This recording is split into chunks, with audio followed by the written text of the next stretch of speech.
এখনো বিপদমুক্ত নয় গৌড়বঙ্গ বিশ্ববিদ্যালয়ে ছুরিকে আহত ছাত্রী ও প্রাক্তন ছাত্র অলোক মণ্ডল। দুজনেই মালদা মেডিকেল কলেজ হাসপাতালে ক্রিটিক্যাল কেয়ার ইউনিটে ভর্তি। অতিরিক্ত রক্তক্ষরণের জন্য দুজনেরই শারীরিক পরিস্থিতি অনেকটাই সংকটজনক। মালদা মেডিকেল কলেজের শল্য চিকিৎসক গণেশ চন্দ্র গাইনের নেতৃত্বে চিকিৎসকদের টিম এই দুজনের চিকিৎসা করছেন। অস্ত্রোপচার সাফল্য হয়েছে বটে, তবে দুজনেই স্মরণালী গভীর ক্ষত হয়েছে। অন্যদিকে এই ঘটনার পর থেকে গৌড়বঙ্গ বিশ্ববিদ্যালয়ের নিরাপত্তা ব্যবস্থা জোরদার করা হয়েছে। সচিত্র পরিচয়পত্র ছাড়া কাউকে বিশ্ববিদ্যালয় ক্যাম্পাসে ঢুকতে দেওয়া হচ্ছে না। ঘটনার পর থেকে বিশ্ববিদ্যালয়ের ছাত্রছাত্রী ও কর্মীদের মধ্যে একটা আতঙ্কের পরিবেশ আছে। সেই পরিবেশ কাটিয়ে উঠতে চায় নিরাপত্তার জন্য সমস্ত রকম ব্যবস্থা গ্রহণ করা হচ্ছে। গৌড়বঙ্গ বিশ্ববিদ্যালয়ের উপাচার্য ডক্টর পবিত্র চট্টোপাধ্যায় আজ জানান, গতকালের ঘটনা অ্যাক্সিডেন্ট ছাড়া কিছু নয়, তবু আমরা নিরাপত্তা বাড়াচ্ছি। আমরা চেষ্টা করছি এই ধরনের ঘটনা আগামী দিনে না হয়। যথাযথ নজরদারি ব্যবস্থা করা হচ্ছে। ছাত্রছাত্রীরা সমস্যার কথা পরিবার বা শিক্ষকদের বলতে না পারে বন্ধুকে বলার পরামর্শ দেন। যদিও এক বন্ধুকে বলে যদি সমস্যার সমাধান না হয়, তবে অন্য বন্ধুকে বলতে হবে। যদি মানসিকভাবে বিপদগ্রস্ত হলে কর্তৃপক্ষ বন্ধুর মতো পাশে থাকবে। মেজার নেওয়া যায়, চেষ্টা করছি যাতে এরকম না ঘটনা ঘটে। আর এই ঘটনা ঘটবো বলে তো ভাবা যায় না। মনে হয় যে one of the incident is called the accident. Accident ছাড়া আর কি বলবো। সেই জন্য আমরা যত রকম মেজার নেওয়া যায় তার চেষ্টা করছি। যে ধরনের মেজার নিলে আমরা এটাকে মনে হচ্ছে পারবো, আরো আমরা কিছু ওয়ে আউট বার করবো। আপনারাও কিছু পদ্ধতি আমাদের দিন, যাতে করে আমরা এটাকে সিকিউরিটিটাকে আরো হাঁটাছোটা করতে পারি। ওদেরকে বললাম একা একা না ইয়ে করতে, সব একটা করে যেন ক্লাবিং করে ঘুরতে, অ্যাটলিস্ট মোর দ্যান ওয়ান।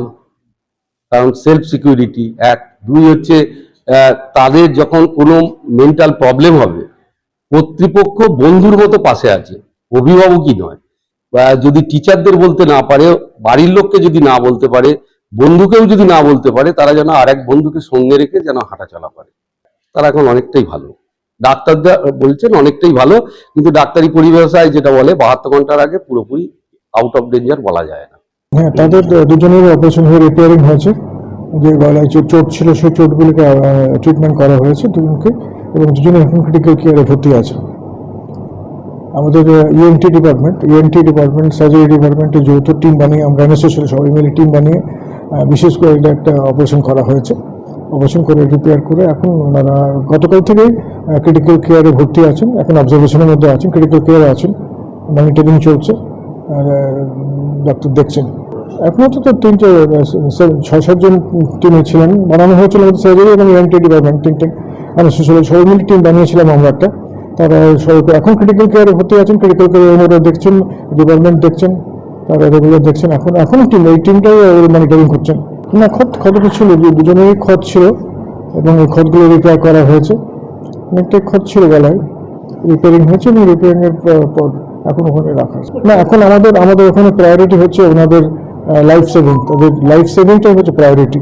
তারপরে পরবর্তীকালে আর বাকি চিকিৎসাগুলো হবে। এখন আপাতত এই সাপোর্ট এবং মনিটরিং করাটা ক্রিটিক্যালি আছেন, তো এই ফেজটা কাটাতে হবে।